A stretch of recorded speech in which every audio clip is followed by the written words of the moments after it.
আসসালামু আলাইকুম গাইস, এখন আমরা অ্যাপিসেরানা মৌমাছি ভাঙবো। দেখেন আপনারা কিভাবে একটা অ্যাপিসেরানা মৌমাছি মানে বক্স বন্দি করা লাগে, আপনারা দেখেন। ঠিক আছে, আসেন।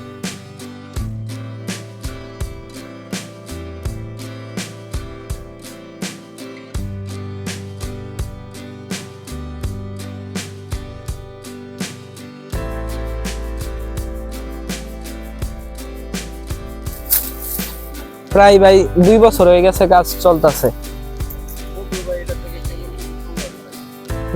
প্রায় মানে বর্ষার সিজন তো এখন একটু কমই হবে। আবার পরে দেখবেন ফুলের সিজন যখন আসবে তখন প্রচুর মধু হবে, প্রায় 4 থেকে 5 কেজি একটা বক্সে মধু হবে।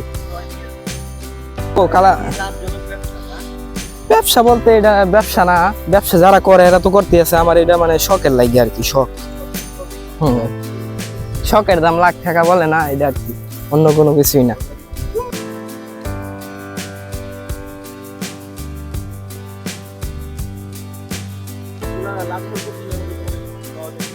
হ্যাঁ, প্রায় ফুলের সিজন থাকলে প্রায় 2 মাস পরে মানে 2-3 কেজি মধু পাওয়া যায় পর এক বক্স থেকে।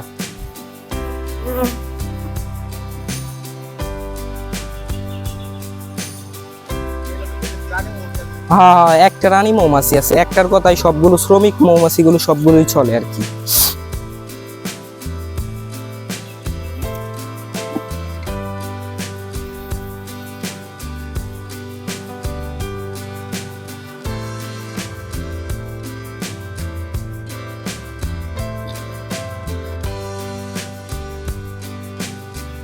না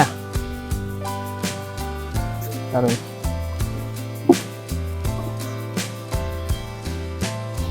মানে আমরা একটা গর্ত থেকে হচ্ছে না, গর্ত থেকে আপনার পুকগুলো ধরছি, রানী সদ্য করে। এখন আর এই বক্স বন্দি করার লাগে আর কি, মানে এই আয়োজনটা করা আর কি, বুঝছেন।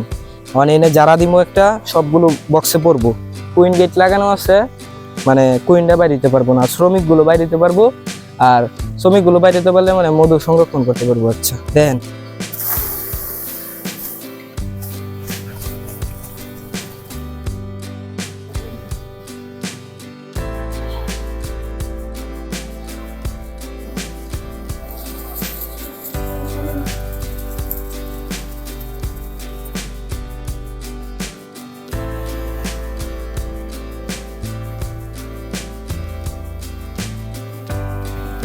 এই যে কুইন গেটটা, এখান দিয়ে শুধু শ্রমিক গুলো বাইরে যেতে পারবো, আইতে পারবো, যাইতে পারবো, আর কোনো কিছুই না।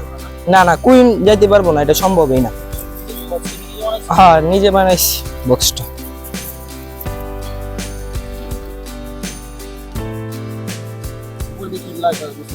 উপর দিয়ে মনে করেন একটা কাপড় দিয়ে দিম, ওই যে কাপড়টা এইভাবে সুন্দর করে দিয়ে দিম আর কি। এখন আগে মাছিগুলা ভিতরে যাক, তারপরে আর কি দিতে হইব।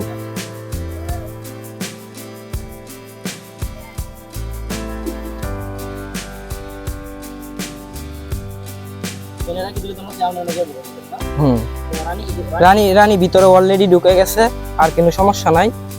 এই যে দেখেন, রানী ভিতরে ঢুকে গেছে, এখন আর সমস্যা নাই। এখন এটা দিয়ে বন্দি করে দিলেই হবে, আর কিচ্ছু লাগবে না।